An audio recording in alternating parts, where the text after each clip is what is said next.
Hi, Mary Margaret. Hi. I was so glad that you were willing to do this with me today. Of It's course. kind of fun. This is possibly the first in a series of health and wellness podcasts at Pisgah. We want to give a little message every month about things having to do with health and wellness. So it's great to be here. So one of the questions that people often ask, and it strikes terror into my heart, is, are you ready for Christmas? I think I am. I mean, I feel like I need to get a few more gifts, but I'm excited. That's great. That's great. I watched a blog on the internet, and this woman was talking about Christmas crash. How it's so easy to get burned out, spending too much time, too much money, eating too much, and just stressing out about everything. And sometimes it happens after Christmas, or sometimes it happens in the middle of the Christmas season that people just get really, really tired. And so I want to talk about some of the ways that we can deal with that. One of the things that people try to do is do everything. There's so many good activities, and I know we think there's so much time till Christmas, and now it's upon us. And I know I thought, I want to go see the Nutcracker, and I want to go find a place where they're singing sing-along of Handel's Messiah. And I wanted, and then I thought, I'm not going to be able to do all that. And I was talking to one fellow from the choir, and he said, one year he tried to do all the things that he thought were really good to do. And he said it kind of took the magic out of Christmas. And do you ever find that you get too busy or Yeah. not?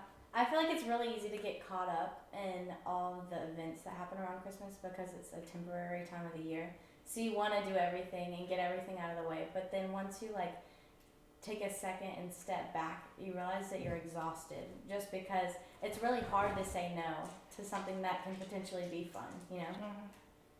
I have a friend who plays the trumpet in orchestras, and I've had to say no to her because there were other things going on, or there was just too much going on.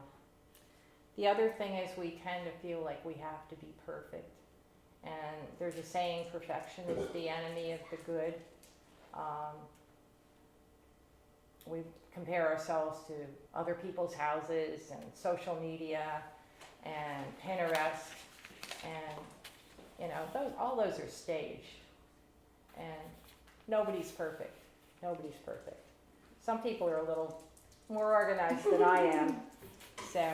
But things happen that mean that we maybe can't do as much as we had hoped or we had planned. In my own personal life, the guy that I'm dating was ill and was in the hospital. And so my house is kind of a mess, and I haven't gotten it decorated, but I got to spend the time with him, and that was really more important. And I got a couple decorations up, but the tree may or may not get up, I don't know. But I'm not going to worry about it. I don't think I have the energy.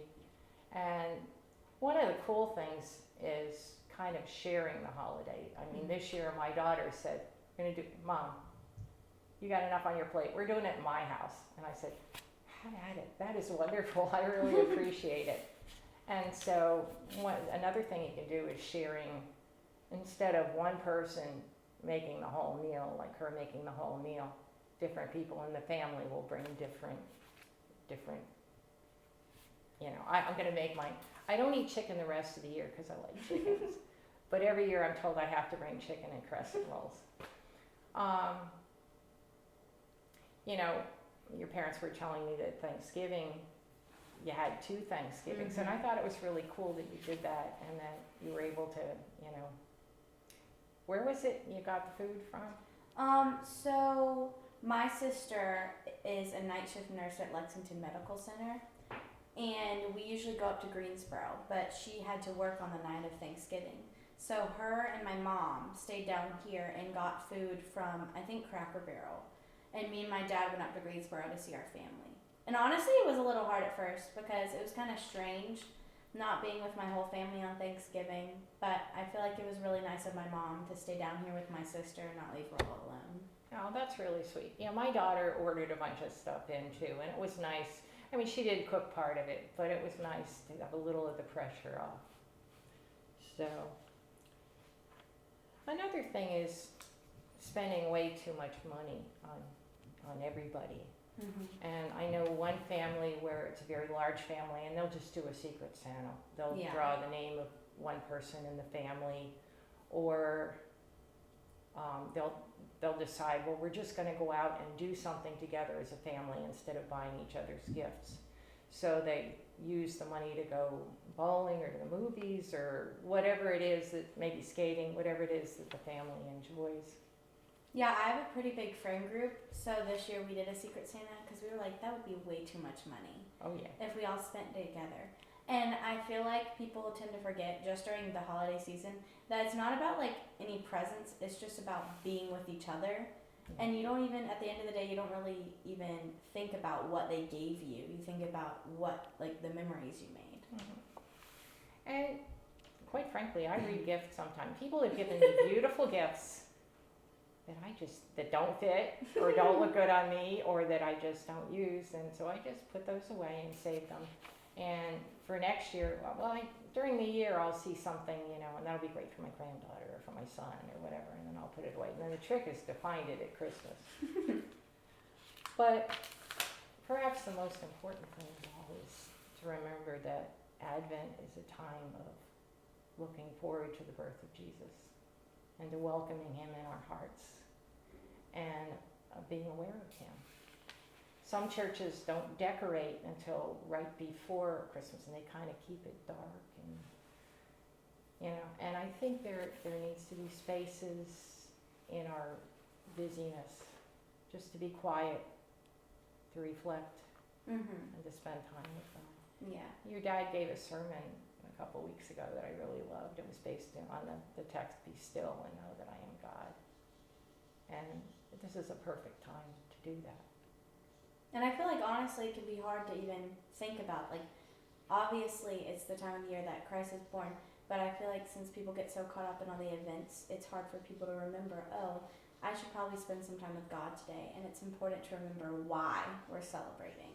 Yeah, absolutely, absolutely. I have a friend who gets up every morning and asks the Holy Spirit to lead him through the day and into whatever he should be doing. And so he kind of keeps an open schedule so that you can do that. Do you have any special family traditions that you'd like to share? Sure. So every morning on Christmas, we wake up at 7 in the morning, which is really early every other day of the year. But on Christmas, me, my mom, my sister, and my dad all wake up at 7 a.m. and we open our gifts. And then we have some time to ourselves to just enjoy our gifts. And then my mom's mom and brother and children and everything come over here and they spend the day with us and they eat dinner with us. And then 2 days later, we all go up to North Carolina and spend it with my dad's side of the family. That's awesome. That's really awesome. Thank you so much for spending Of this time with course. me. And it was great to get to know you a little bit. You too.